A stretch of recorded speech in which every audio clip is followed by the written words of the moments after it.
Dumb Husky and His White Cat Shizun is a BL novel. This is an audiobook made by fans for other fans. Disclaimer. Descriptive violence and triggers for sensitive content. If you don't like it, don't listen. Thank you. Remember, subscribe and click the bell to stay updated on all the new releases. Enjoy. Chapter 32. This venerable one will baby you a bit. Separated by layers of lotus leaves, Amoran felt as if he had been struck by lightning in an instant. He froze on the spot in shock, and the 5-flavor bottle in his heart shattered completely. His face was about to crack. Astonishment, anger, jealousy, irritation, and exploding like fireworks. His lips moved, but he was so angry that he couldn't utter a single word. He didn't even realize what he was angry about. There was only one thought in his mind. How dare you touch someone I've slept with? Chu Wanning, you arrogant, extravagant, unfaithful slut. You actually. He didn't even have time to react. The Chu Wanning in this life didn't have the slightest emotional entanglement with him. In an instant, the strings in his head snapped. After all, it had been more than 10 years, a lifetime, from life to death. When he was sober, he could still handle things with ease and feign calmness. But in the midst of passion, in the chaos of war and with his true colors exposed, he still subconsciously thought that Chu Wanning was his. At this moment, he clearly realized that he could even clearly remember the feeling of Chu Wanning kissing him on the lips. Not to mention the entanglement of love and desire, the passionate intercourse. Even after his rebirth, he didn't dare to think about it in detail. Until he saw Chu Wanning's naked back and saw that familiar figure. His shoulders were broad, his legs long, his muscles tight, his waist thin and strong, and he was immersed in the clear water. Those lingering feelings that he had deliberately avoided, that he had tried his best to forget, instantly split open the seal and swept over. Amoran's scalp went numb. He had a reaction to this body. Moreover, it was an uncontrollable and intense reaction. Just by looking at it, his lower abdomen was burning. By the time he regained his senses, he had already shouted angrily, "Chu Wanning!" Chu Wanning actually ignored him. The two of them were holding his shoulders, one on the left and one on the right. The mist in the lotus pond was rising, and it was difficult to see their appearance clearly. But they were very close, and the distance between them was very ambiguous. Amoran cursed inwardly, and actually jumped down from the lotus pond with a splash, wading through the water towards Chu Wanning. Only when he got closer did he realize. Those were actually two mecha men made of metal and nan mua. What was even worse was that they seemed to be borrowing the immortal chi of the lotus pond to transfer spiritual energy to Chu Wanning. Amoran's sudden jump had completely broken the spiritual energy field. It was unknown what kind of formation Chu Wanning had used. He was in a state of unconsciousness, and he was supported by the golden light coming from the two mecha men's metal palms. The light kept surging upwards, gathering at the wound on his shoulder and back. It was obvious that he was healing his wounds. Amoran's intrusion caused the golden light to dissipate rapidly, and what was even more unexpected was that this formation would actually backfire. As the golden light dissipated, Chu Wanning's wounds began to be rapidly eroded away. He frowned, groaned, and coughed up a mouthful of blood. Soon after, the scars on his body began to tear, and his blood dyed the lotus pond like a haze. Amoran was dumbfounded. This was Chu Wanning's flower soul sacrificial art. He realized that he might have gotten himself into trouble. Chu Wanning's spiritual energy was a dual element of metal and wood. The metal spiritual art was similar to Heaven's question, and it focused on offense and defense. The wood spiritual art was used for healing. The flower soul sacrificial art was one of them. Chu Wanning could use the 100 flowers essence to heal his wounds. However, during the process of casting the technique, no one else was allowed to enter the formation. Otherwise, the wood spiritual art's essence would dissipate, and not only would it not be able to heal him, it would even worsen his wounds. If the situation was serious, Chu Wanning's spirit core would most likely be devoured by the 100 flowers essence. Fortunately, Amoran had dabbled in the flower soul sacrificial art in his previous life, and he immediately cut off the flow of spiritual energy. Without the support of the formation, Chu Wanning collapsed to the ground, and Amoran held him firmly. Shizun's face was pale, and his lips were blue. His body was as cold as ice. Amoran carried him ashore, and he didn't have time to take a second look. He half carried and half dragged Chu Wanning back to his bedroom and laid him on the bed. Shizun? Shizun! Chu Wanning called out several times, but his eyelashes didn't even tremble. Apart from his chest rising and falling slightly, he looked no different from a dead person. This Chu Wanning reminded Amoran of his previous life. For some reason, his throat felt dry, and his heart was in a panic. In his previous life, 2 people had died in Amoran's arms. Shimei. Chu Wanning. Of the 2 of them, one was his lover, whom he yearned for day and night, and the other was his mortal enemy. After Shimei left, there was no more Amoran in the mortal world. What about Chu Wanning? Amoran didn't know. He only remembered that day, when he watched the person in his arms grow colder and colder. He didn't cry or laugh. Joy and sorrow were both out of reach. After Chu Wanning left, the Amoran disappeared, and he didn't know what the mortal world was anymore. The candles were bright, illuminating Chu Wanning's naked upper body. Yu Heng's clothes were usually very tight. His collar was folded high and tight, and there were 3 seals around his waist. He was upright and ascetic. Because of this, no one had ever seen how badly his body had been injured after being hit with 200 sticks. Although Amoran had seen the stick wound on Chu Wanning's back when he was being punished in the discipline court, he only knew that it was a bloody mess, and that it was extremely tragic. But later on, he saw Chu Wanning wandering around as if nothing had happened, and he thought that his muscles and bones had probably not been injured. It wasn't until this moment that he realized that Chu Wanning's injuries were far more serious than he had imagined. The 5 wounds left by the ghost MC had already been completely opened, and the deepest part of the wound was clearly visible as white bones. Chu Wanning had probably never asked anyone to help him change the ointment, and he had always done it himself. The ointment was not evenly applied, and some of the places that could not be reached had already become inflamed and ulcerated. Not to mention those streaks of green and purple staph marks. The marks covered his entire back, and it was almost impossible to see a single part of his flesh intact. Coupled with the backlash from the spell formation just now, all of Chu Wanning's wounds had been torn apart. Fresh blood flowed out, and soon, the blanket beneath his body had been dyed mottled. If he hadn't seen it with his own eyes, Amoran would never have believed that the person who had insisted on cleaning the pillars of the bridge, and had activated the rain-blocking formation for the disciples, would be this person in front of him, this person who could be classified as old, disabled, sick, and weak. If it weren't for the fact that Chu Wanning had already lost consciousness, Amoran would have grabbed him by the collar and interrogated him.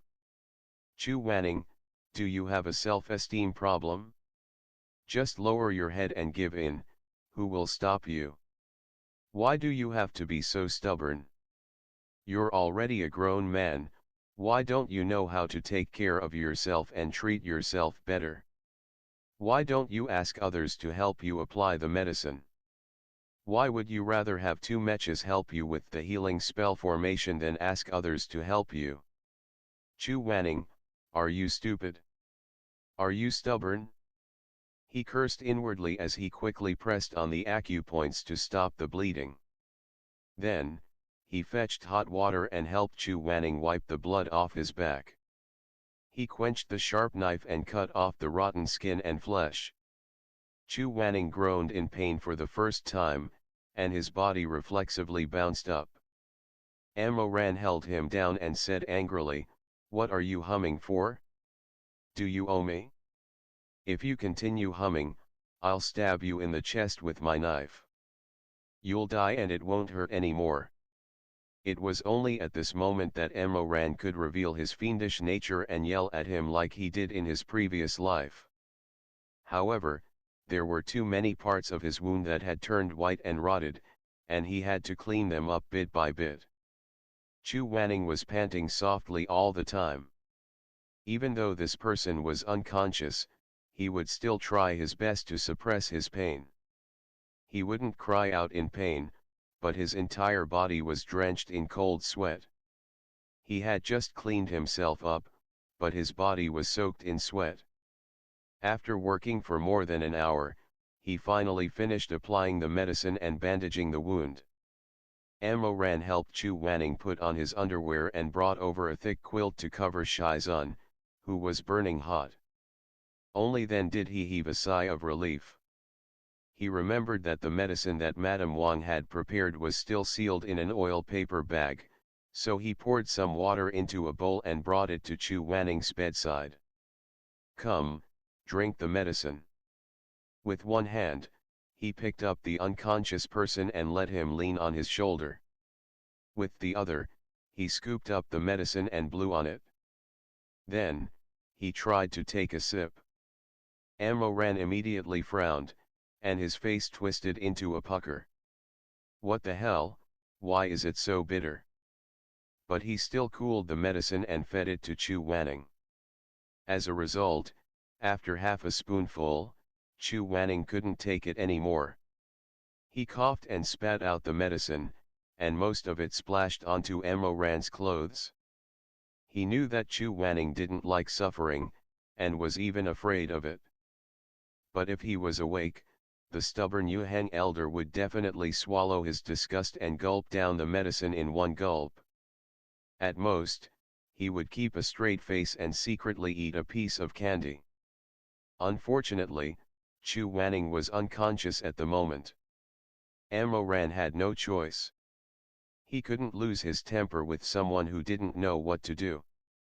He could only patiently feed him small mouthfuls, and from time to time, he would even use a handkerchief to wipe the medicine from the corner of his mouth. This was not a difficult thing for Amoran.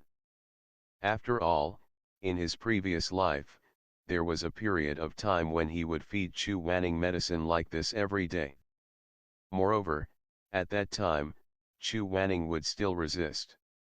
Amoran would slap him in the face, and then he would grab his chin and kiss him. His tongue would wreak havoc, and the stench of blood would permeate the air. He didn't dare to think any further. The last few spoonfuls of Amoran's feeding was a little careless, and almost half of it was spat out by Chu Wanning. Then he placed him on the bed and roughly twisted the quilt. "I'm doing my best. Don't kick the quilt at night. You're already hot, and if you're not careful, you'll catch a cold." Halfway through his rambling, he suddenly lost his temper and kicked the leg of the bed. "Forget it, what does it have to do with me whether you catch a cold or not? I can't wait for you to get sicker, and it'll be best if you die of illness." With that, he turned around and left. When he reached the door, he felt that his heart was hanging in his throat, so he turned back, thought for a moment, and extinguished the candle for him. Then he left again. This time, he walked to the edge of the Red Lotus Pond. Looking at the water lilies that had absorbed Chu Wanning's blood, they had become even more beautiful. His irritation only increased. He flew into a rage out of humiliation, but he returned to his bedroom in unison. Like a rusty and aging mecha, he walked around the room with a creaking sound. Finally, he reluctantly stood beside Chu Wanning's bed. The moonlight shone through the half-open bamboo window, and the silver light bathed Chu Wanning's handsome face. His lips were light, and his eyebrows were slightly furrowed. Amoran thought for a moment, and closed the window for him. Chu was humid, and sleeping with the window open at night was not good for people. After completing this task, Amoran secretly swore a poison oath. If he turned back from the door, he would be a dog. When he reached the door, there was a loud bang. Chu Wanning actually kicked the quilt off his body. So, how could he change his habit of kicking the quilt when he slept? For the sake of not being a dog, the 16-year-old imperial monarch Ta Immortal had the backbone to endure it and left. He was a man of his word, and would never turn back from the door again. So, after a while, the wise emperor of Jinmu opened the window and climbed in through it. He picked up the quilt on the ground and covered Chu Wanning. Amoran heard Chu Wanning groan in pain, as well as his twitching back. Seeing him curled up in the corner of the bed, he was no longer as fierce as usual. His mouth cursed, "Serves you right," but there was also a faint feeling of compassion in his heart. He sat by Chu Wanning's bedside, and stood guard. He did not want anyone to kick the quilt down again. It was late at night, and Amoran, who had been tired for a whole day, could not hold on any longer. He slowly tilted his head and fell asleep. This sleep was not good. Chu Wanning kept tossing and turning, and Amoran seemed to hear him moaning in a low voice while he was still in a daze. Amoran was in a daze, and he couldn't tell what time it was. At some point, he had already laid down beside Chu Wanning and hugged the convulsing and trembling person. He squinted his sleepy eyes, and subconsciously stroked his back. He held the man in his arms, and softly drammed, all right, it doesn't hurt anymore, it doesn't hurt anymore."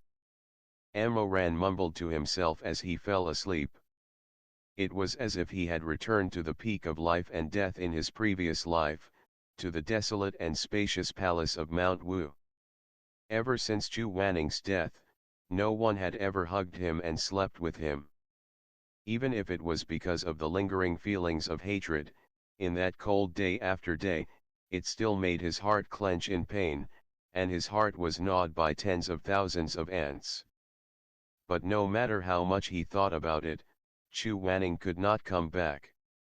He had lost the last handful of fire in his life. That night, Amoran hugged Chu Wanning, half asleep and half dreaming. One moment he knew that he had regained his life, the next moment he thought that he was still the same as before.